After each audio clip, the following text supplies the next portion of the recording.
This is for Facebook later. Of course. I'm on, okay? In 1929, I was asking my father all kinds of questions, and I asked him what makes the sun shine. And he was able to tell me that we didn't know, and he knew all the reasons why we didn't know. And I vowed someday I'm going to find out what makes the sun shine. Then I graduated in high school in class of 41, and that December was Pearl Harbor. So the moment I turned 18 in 42, I joined the Army. And growing up on the farm and reading books about World War I knew it took horses to win a war. I think in Europe there were 43 million of them. And I was in the cavalry then for about 24 hours before I admitted that this is the greatest mistake in my life. And so I contrived to get into the Army Air Corps and was a navigator instructor, which kept me from going to Europe. But I was pleased to fly in B-24s, B-17s, and finally B-29s. I was on Tinian at the end of the war, and I had felt destined to die in a B-29 airplane crash because that's what everybody did. And suddenly the war ended with nuclear explosions. And I was in awe about that, and still am. I got out in 46, went back to college, and finally decided to get my degree in astronomy and astrophysics. And when I told my father, he said, "Who will ever pay you to do that?" It turned out that was just ahead of the space age. And so the moment I got my degree, I headed for Los Alamos, the only place in the world where I could get my hands on material hotter than the center of the sun. In 1933, a young man in Germany, Hans Bethe, figured out what makes the sun shine. He published a paper. He got the Nobel Prize for that, I think in 1936. And imagine my delight when I got to Los Alamos, that I was able to work with Hans Bethe on a number of problems. And so with that kind of introduction, I think you can see that I really was fascinated by nuclear energy and in awe of the promise that it had. Let me start with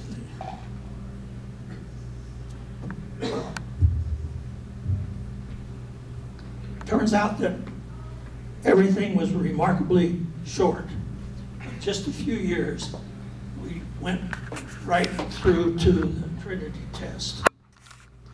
And this was the Trinity test. Notice the gentleman in the left-hand corner.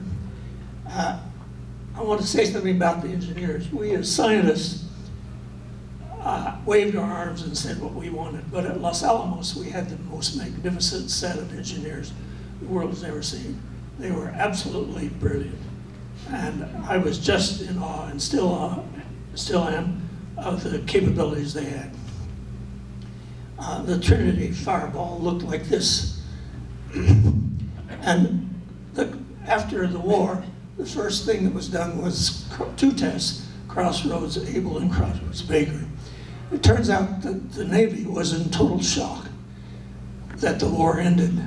The Army and the Navy did not get along well in the Pacific area during the war because the Navy owned the ocean, and we in the Air Corps were aliens. And the Navy was absolutely amazed that the Army Air Corps ended the war. They were planning to do that. And so the Navy wanted a couple of tests, they wanted 3, to demonstrate that what they need to do to survive.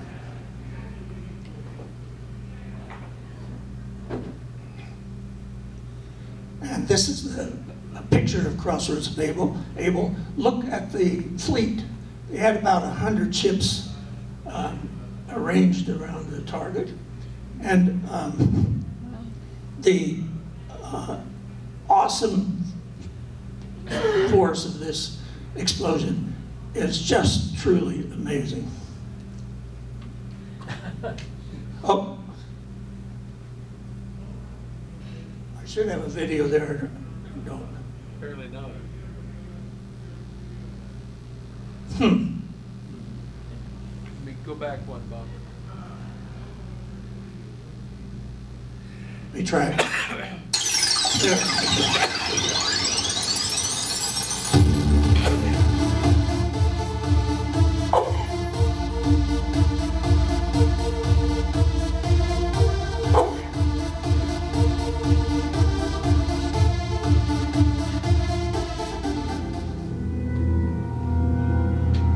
Remember, this was the Navy in charge of these tests.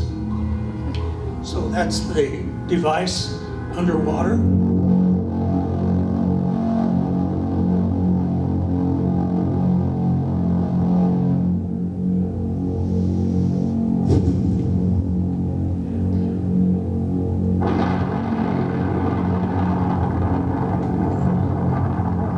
Each airplane took a somewhat different picture.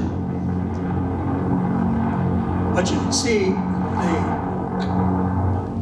round cloud caused by X-rays and gamma rays. And then you can see the shock wave go over the ocean. You can see the sound wave. And there are all many parts to this explosion. If I remember correctly, the ships within 4 miles were sunk, but they had many ships scattered in a variety of ways. And they had put on each ship animals and things to see what the hazard was. This, oh, I did that. Doggone it. I wanted to point it. Well, let me go on. It turns out that the ships included most everything. Battleships from Germany, from Japan, and us. The idea was to see all the things that could happen. Well, the thing that we learned was that ships and people are obsolete in a nuclear war. All things have to be reconsidered. Knowledgeable people must be in charge. You've got to know what you're doing. Now, the 2 tests that changed everything was Mike, which was done in '52, and Bravo done in '54. Mike was 84 tons, 6 2/3 feet in diameter, and 20 feet long. Now, I was told that this is not a weapon. This is an effort to find out how to really make a thermonuclear device. My argument was, if you drop this on somebody, whether it went off or not, you'd think it was a weapon. And then Bravo noticed 2 years later, you managed to get a higher yield. Instead of 84 tons, it was only 12.5 tons, and 4 feet in diameter and 5 feet long. Now that's still a very large object, but it's amazing the yields that were attained. Here's a test of the Mike shot. See that stem on a good thermonuclear explosion? That stem would go from the east edge of Loveland to the very west edge of Greeley. And everything in a circle with that diameter is vaporized. And few people can comprehend what that means. One of the things it means is that you don't want to stand too close to one of these. And normally, the closest person was about 40 miles. But even that was tremendously close. I managed to get back in 1987, borrowed an Army plane, which proved that the Army really did win the war. And told the pilot to fly around the crater. And he looked, oh, I've done it again. Doggone it. I keep thinking I have the pointer. And what he did was fly around the reef and say, I don't see any craters at all. And so I kept pointing, no, it's that great big blue one. Is this a movie, Bob? No. And then Bravo was seen from many miles away. Once again, you see a stem. But I did want to make one point, and that is almost always all the water is in layers, and each layer goes in a different direction at a different velocity. And when we set off a bomb, we see the water in the layers. And the reason it's important is because in B-29s, we wanted to fly at 20,000 feet higher than the Japanese fighters could fly. But then we had the best target discriminator in the world, but we never hit it because as we dropped it, the bombs did this all the way down. We never hit the target. That very first slide I showed, where there was the long one, that was one, the Crossroads Able.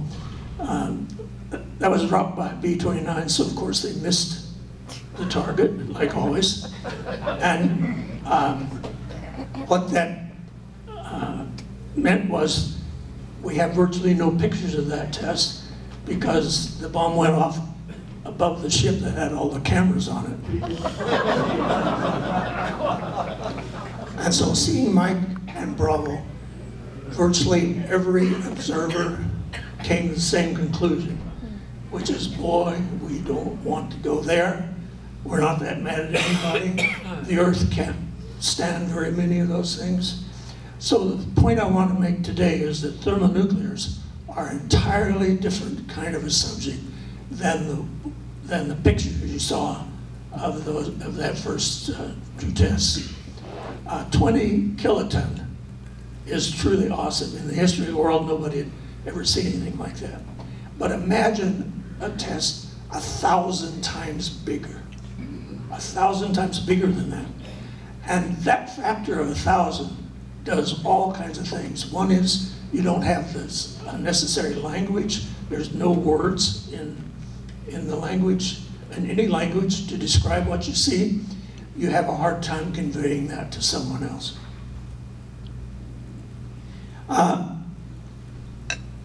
I think the difficulty of awe is best described by observers. I've known for many years that no two people are wired the same. Their brains are wired differently. And awe then, under those circumstances, when you see a brand new thing, and that brand new thing has a flash of light that is absolutely amazing. The atmosphere lets the light through when it's 1,000 times, I'm sorry, 1,000,000 times brighter than the sun. So you wear glasses that cuts the light by a factor of 1,000,000, and that allows you to see it. But the flash on your clothes and your skin, you vaporize and you burn, and you don't have words to describe that. The messages are all sent to the brain and from your body, and the brain doesn't know what to do with them. And of course, that's fair, since no two brains are wired the same, that people come away with different feelings. But that's not really true. The same thought came to every brain of the person who's standing 40 miles away from one of these. Some idiot has miscalculated and we're standing too close. And so the one thing we share, that all the brains are wired the same, I learned from thermonuclear explosions, whatever happens, we can blame somebody else. I want to talk for a few minutes about this particular experiment called Lacrosse. It was done in May '56. There were 3 of us who designed this experiment. We started in '55, in the summer of '55, and we worked on computers, dreamed up ideas of what to do, and we were theoreticians and showed what we would like to have to the engineers. And here's what it looked like on Eniwetok in 1956. When I first arrived there, I saw this and was absolutely amazed because I'd only dealt with numbers and calculations and things of that kind. What we had was a cylinder, maybe like that in diameter, maybe 10 feet high, and in it was a nuclear device of 40 kilotons, twice the yield of the pictures you saw. And the argument was to have a great big cylinder, and so that we could have windows in the cylinder, and every window would see the same light. So that's why the cylinder was so big. And then we had 40 windows in that cylinder, and each window had a sandwich of materials. And so then we had 40 vacuum pipes, and that's what you see here. And then when the light got to the end of the vacuum pipes, it emerged and went down the atoll to the cameras, which you can see in the bar up there. And the cameras were street cameras, and so in the center you had a rotating mirror going tremendously fast. So even though you were only looking at a microsecond or so of light when the flash went off, you could streak that along the film. So we had Eastman 35 millimeter film, the fastest that Eastman could make, and 40 cameras. It turns out that nobody in the test division had any experience of developing film in total darkness but me. And that was because I had to develop films for the observatories in total darkness. And so it fell to my lot to develop all of these films. Let me tell you a little about the experiment, but I need my hands. The primary is here, and you put a lot of HE around it, but even though you have plutonium in the center, the thing blows up before it blows itself apart before you can get to the top energy. So the efficiency of that device is very low, a few percent of what the total energy is in it. And so that's used as a primary. And then the energy from that flows down to the next one, which is the secondary. And now the energy from the primary is much, much better, even at a few percent efficiency, from any HE. So you now squeeze the secondary with the energy of the primary. How do you get that energy down to the secondary? Well, you have a case and it flows through there. But what you have is energy, light, gamma rays, X-rays, flowing through a fog of uranium. So the purpose of our experiment was to measure the opacity, it's called, of the uranium gas for the stuff from the primary to get to the secondary. And so our experiment was exceedingly important in the history of how we learned to do really good thermonuclear explosions. So that was the purpose of this experiment. Here's another view of it. Down here at the bottom are the cameras. There are some other experiments on here with the very long vacuum pipes. So after this was all done and after the films were developed, we learned that the cost of this experiment was $40 million in 1956. And then a couple of years ago, I was down at the lab at Los Alamos, and the lab was still digging into all of the data from these 40 windows, and they told me that we were so successful that we'd had fabulous data, which they were still studying. And they also told me that the estimate was that if you did this experiment in today's world, it would cost $2 billion. And then at this, right after the war, these effects all came pouring in. Communist coup in Czechoslovakia, that was a very big shock. Israel, Berlin blockade. Berlin blockade was psychologically really something for the country. And then in '49, the communists take over China. China was an ally, and in World War II, we taught them how to have an air force and so on. And so, over and over in World War II, we heard it was a war to end all wars. And lo and behold, at the end of it, here were all of these difficulties. And then the really bad news was the Soviets with their first nuclear test in '53. And from that moment on, our nuclear arsenal was for deterrence. And it has been ever since. I put a little question mark.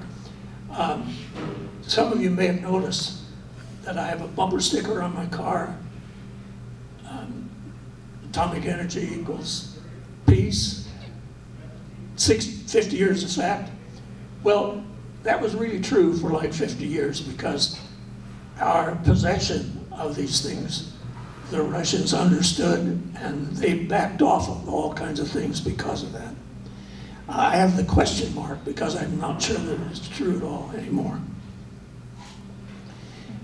These are some water tests that I remember. This one underwater, nominal yield. I was told that every submarine in the world that was submerged rose to the surface saying, "What was that?" And then here's another one. This was done in a huge tank of water. And so the X-rays and the gamma rays still made that initial cloud. It's a radiation cloud. You can see where the shock wave that's coming over the surface of the ocean. But because of the water, you saw that all of the light first, and then you see the water tank come apart, and then you see the cloud that rises. So by doing it this way, you saw all the various parts instead of everything happening at once. And then the first thermonuclear airdrop was dropped in the normal way, meaning they missed the target. However, this was the first one I saw, and it was just truly amazing. The eyewitnesses these days to the thermonuclear explosion are somewhat rare. I'm not talking about the guys who saw it at 200 miles away or something like that. The largest one the Russians have done, which was 4 times larger than our largest, I've been told you could see the cloud from 600 miles away. For one of those we had, I saw it from 200 miles away, and it was much brighter than the sun and filled all of your attention. So few people can comprehend the difference between a thermonuclear cloud, thermonuclear explosion, and a regular nuclear explosion. The difference is just astonishing. I think now there are only 2 of us in the United States who have been up close to the thermonuclear explosion. We're the only ones left. The Russians, I asked the top guy in Russia, and they said they didn't have any such people in their country. The Chinese might have 1 or 2, but I think the world over there are only a handful of us still alive who've seen a thermonuclear explosion. We did shots on the towers in Nevada, and these 500-foot towers. I'll just mention, without giving you the details, that you couldn't really belong to the division if at some point you didn't climb this tower instead of using the elevator. And I did that, and you become frozen into the ladder, and then you, halfway up, you vow never to look down again. And then when you get to the top of the ladder is even with the floor of that cab, and the gap is about like that. So you have to put yourself up to your waist and leap across that. And so you stand there with your chin on the top railing for some minutes, and the only way you can get over to the floor is to think of politics. We did our atmospheric tests on the left in the dark, and on the right, our underground tests. You'll notice in this very early time between 56 and 57, we had a few underground tests. And that's what happened to me was my boss turned to me and said, you know, we're going to have to shoot underground. We can't continue our tests in the atmosphere. Brownlee, will you find out how to do that? And I was just thunderstruck. I knew nothing about the ground. But there were two of us who started doing experiments underground in 56. And so on one occasion, we launched the top of the big pipe into space. And so I got the credit for launching the first manhole cover into space. This was the year before the Russians launched their first space. And so I think that's why. I think that had something to do with the asteroid deal. An artificial asteroid is harmless. We learned that deterrence works, and we've been reducing our stockpile for years, and we should be increasingly uncomfortable with what's left. The blue is the US, the red is the Russians, and at the end here we're about the same number. But we never did have any thermonuclear explosions except in those very early days. And the Russians, so we got rid of all but a few. And the Russians just continued to make a whole lot of the big ones. This incidentally gave us a big advantage because we said we can't have big yields. We don't want to go there. Therefore, we have to hit the target very accurately. The Russian philosophy was, as long as we have a big yield, we don't have to aim. And so they continued with their production, whereas we just went to low yields. But that gave us a big advantage because we had to learn how to do everything in the micro world in order to hit. And the stockpile exists, and few people can comprehend the nasty problems that a stockpile brings. And it constantly raises questions about its integrity. It has the capacity to outwit biggest and fastest computers. It's totally unforgiving, and it requires experts to care for it. And that's a huge demand, which we have not done a good job. We still have the stockpile, but the experts don't have the experience of knowing what it means. We've done some strange things which I don't have time to tell you about because of the existence of the stockpile.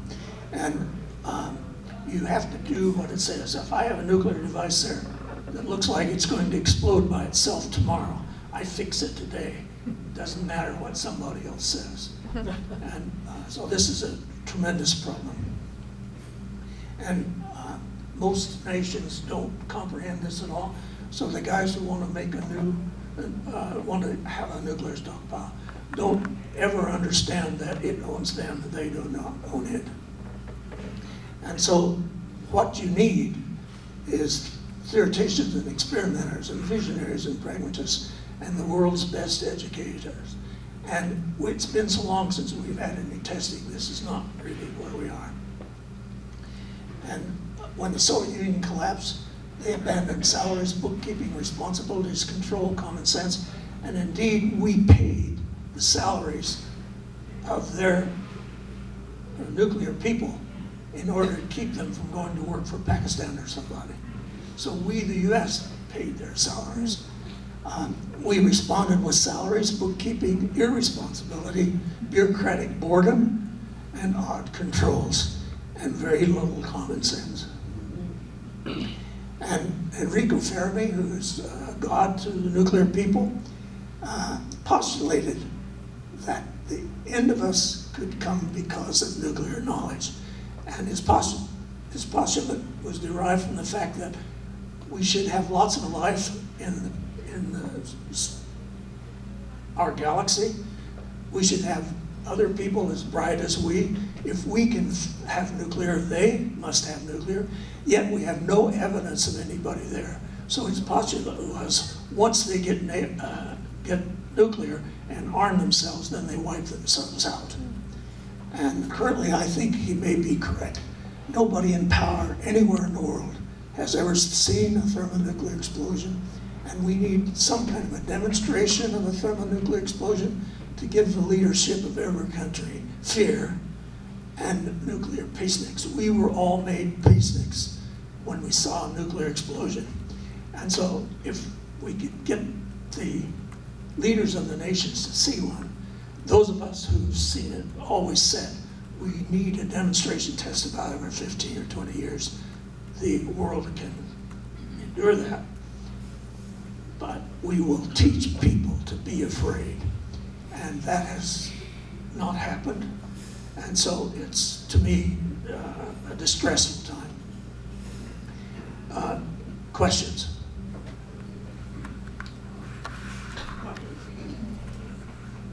I don't have any. No questions? Are you there? Let me tell you my prediction. I'm normally very optimistic about everything, but in the last year or so, I've been very pessimistic. And the reason for that pessimism is I think the Iranians want to put an end to Israel, and they want nuclear things to do that.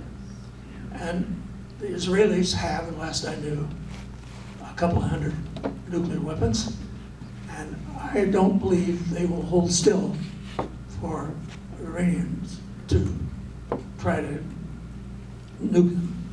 And so my suspicion is they'll nuke first. And so I'm predicting that sometime in the near future, we're apt to have a real exchange of nuclear devices, as long as they're the kinds that you make at the beginning and the kind that Israel has. I'm not talking about thermonuclear. So the world can survive such a thing. My problem is, what if the Soviets use their thermonuclears to be a part of the Iranian-Israeli difficulty? So I've been enormously pessimistic. At the same time, I'm optimistic. And that comes from my experience that in the world, everybody is astonished at the technological advances that have been made. And they are happening now in our frequency, in our world, such that the computer you bought a year or two ago is totally obsolete. And we keep making discoveries of all kinds all over the world. And the only role government has in many of those discoveries is trying to figure out some way to tax it. But the one thing you can't do is predict what the consequences of those are going to be. Anyway, that sums up my pessimism and my optimism, and I'm hopeful, but at the moment I do get depressed about the current situation. Thank you very much.